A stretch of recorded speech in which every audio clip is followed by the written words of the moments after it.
Welcome to My Life on a GLP1. I'm Scott Johnson, and I'm here with Sarah as always. Today we're talking about something that honestly surprised me about this whole journey, how it's made me more empathetic and compassionate toward others.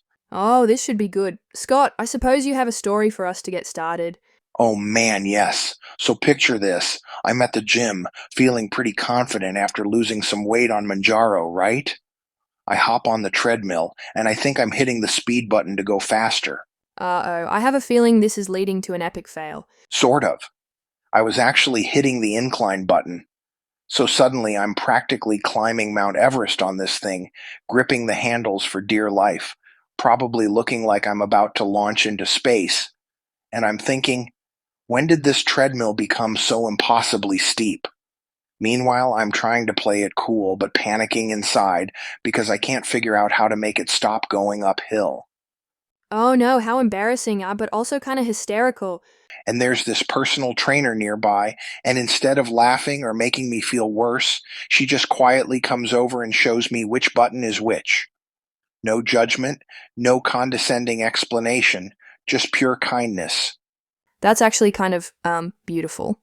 And it hit me. Before this journey, I might have been the person rolling my eyes at someone struggling with gym equipment.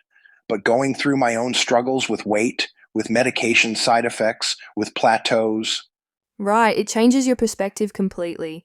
completely. Like, I used to see someone taking the elevator instead of the stairs and think they were just being lazy. Now, I wonder, do they have joint pain? Are they dealing with fatigue from medication? Are they recovering from an injury I can't see? The assumptions I used to make were so automatic and so wrong. I've noticed that in you, actually. You've become so much more patient, not just with others, but with yourself too. Remember when you used to beat yourself up if you didn't see results immediately? Exactly. I used to think weight was just about willpower. You know, just eat less, move more. But being on a GLP-1 medication taught me that there are real biological dysfunctions happening. My brain wasn't getting the right signals about hunger and satiety. This affects millions of people, and it has nothing to do with moral character.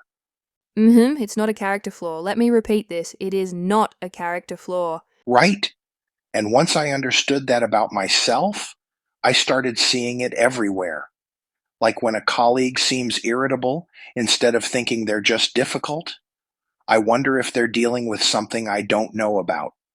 When someone cancels plans last minute, instead of taking it personally, I consider that they might be struggling in ways I can't see.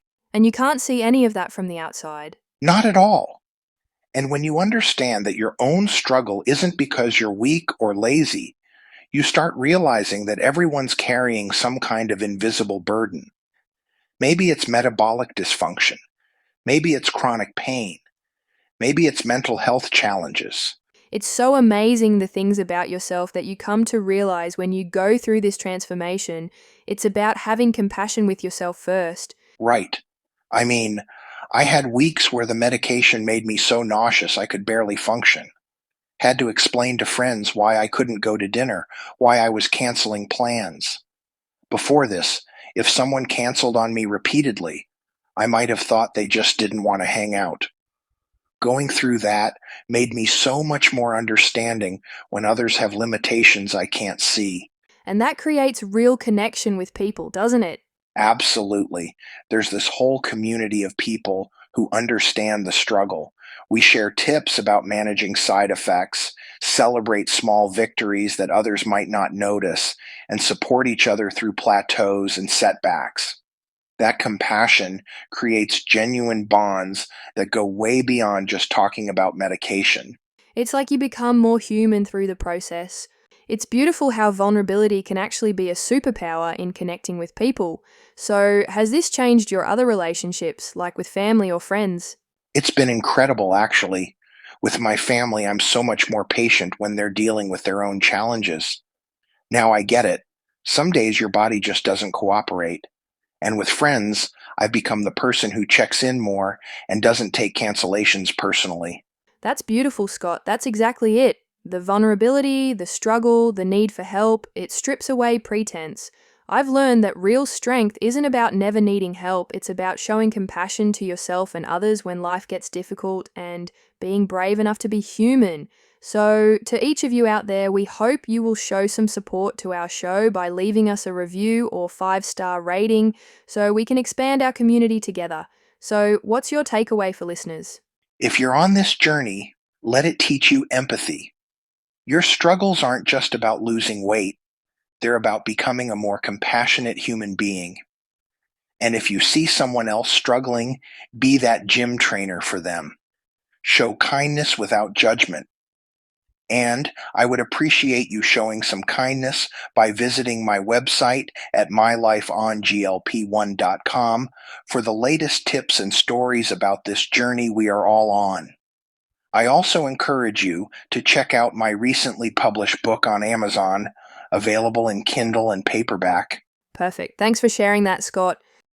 The world needs more people who understand that we're all fighting battles others can't see.